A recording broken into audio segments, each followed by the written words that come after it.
Hello बच्चों, आज हम हड़प्पा सभ्यता पढ़ रहे थे। कक्षा 12 लेसन नंबर 1 ईंट मनके और अस्थियाँ। इसका क्वेश्चन नंबर 4 है। हड़प्पा सभ्यता के शहरों में लोगों को उपलब्ध भोजन सामग्री की सूची बनाइए। इन वस्तुओं को उपलब्ध कराने वाले समूहों की भी पहचान कीजिए। हमने हड़प्पा सभ्यता जब पढ़ रहे थे तो हमने पढ़ा था कि वो शाकाहारी और मांसाहारी दोनों तरह के खाते थे, और क्या क्या खाते थे उसके बारे में भी हमने थोड़ा सा पढ़ा था एक हेडिंग में। तो अब इसे डिटेल्स में थोड़ा सा पढ़ लेंगे। हड़प्पा निवासी शाकाहारी व मांसाहारी दोनों प्रवृत्ति के थे, ये पढ़ चुके हैं। खाद्यान्नों में ये गेहूँ, जौ, दाल, सफ़ेद चना, बाजरा, चावल, तिल आदि का प्रयोग करते थे। इन चीज़ों को अलग से नोट कर लेना, 2 नंबर में बहुत बार पूछा गया है कि खाद्यान्नों के बारे में बताइए क्या क्या उगाते थे, कृषि से संबंधित भी। गेहूँ इनका प्रिय आहार था। मांस में ये भेड़, बकरी, भैंस, सूअर, मछली आदि का सेवन करते थे। वस्तुओं को उपलब्ध कराने वाले समूहों की सूची निम्न अनुसार है।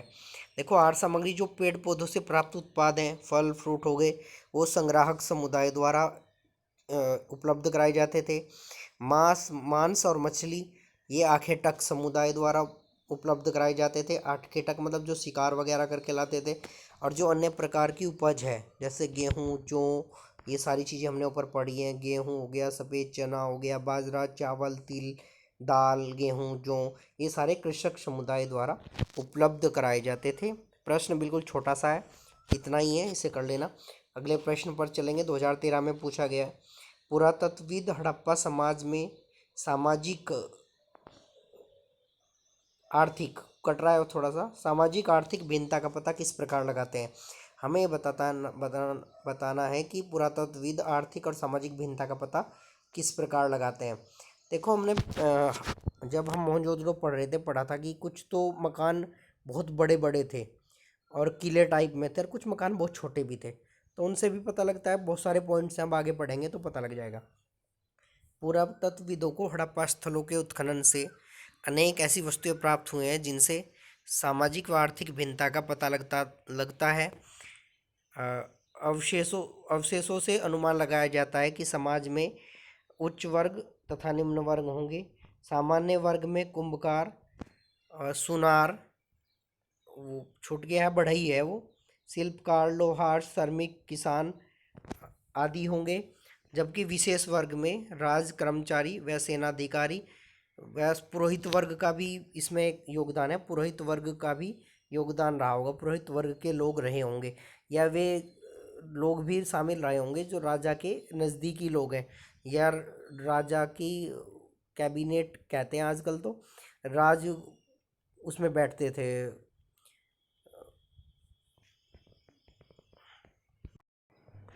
राज दरबार में राजा के साथ बैठा करते थे, सारे मेन ही रहे होंगे। तो इन्हें हम निम्न बिंदुओं से समझ सकते हैं।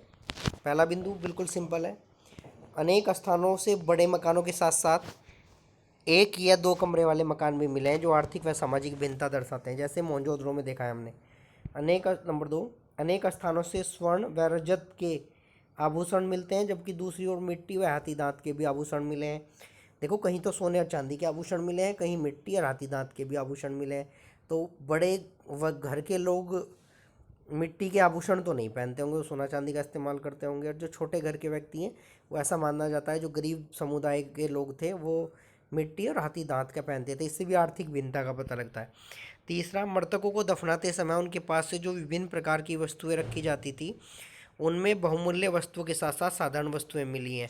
देखो, ये बताया गया था तुम लोगों को जब उन्हें दफनाया जाता था हड़प्पा सभ्यता के लोगों को, कि बहुत सारी सामग्री उनके पास रख दिया करते थे। जैसे मैंने बताया था कि बुर्ज होम से कुत्ते के साक्ष्य भी मिले हैं, कुत्ते को भी दफनाया गया था व्यक्ति के साथ। तो उसी तरीके से अन्य सामग्री भी रख दिया करते थे वो। इसके बारे में थोड़ा सा बताया गया है, ज़्यादा अगले प्रश्न में पढ़ करेंगे। तो मृतकों को दफनाते समय उनके पास से जो सामग्री प्राप्त हुई है उनमें कुछ तो बहुमूल्य हैं, हीरे जवाहरात सोने चांदी की भी वस्तुएं मिली हैं, जबकि कुछ में साधारण वस्तुएं भी मिली हैं। तो इससे आर्थिक भिन्नता का पता लगता है। यहाँ से प्राप्त वस्त्रों में सामाजिक भिन्नता दिखाई देती है। धनी वर्ग के लोग रेशम व मखमली वस्त्रों का इस्तेमाल करते थे, जबकि साधारण लोग सूती व ऊनी वस्त्रों का प्रयोग करते थे। बिल्कुल सिंपल है। यहाँ से मखमली वस्त्र भी मिले हैं और रेशम के वस्त्र भी मिले हैं, और दूसरी तरफ सूती और ऊनी वस्त्र भी मिला। ऐसा माना जाता है कि ये गरीब वर्ग के लोग इस्तेमाल करते होंगे और रेशम से बने वस्त्रों का इस्तेमाल उच्च वर्ग के लोगों द्वारा किया जाता है। तो ये 3-4 पॉइंट हो गए, ज़्यादा लिखने की ज़रूरत नहीं है। 5 नंबर में भी आ गया तो भी चल जाएगा। उपरोक्त वस्तुओं से हमारे हड़प्पा समाज की सामाजिक व आर्थिक भिन्नता का पता लगता है। आज के लिए इतना ही। 2 प्रश्न हो गए हैं, इन्हें ढंग ढंग से समझ लेना और अगर कोई दिक्कत हो तो मुझे बता देना।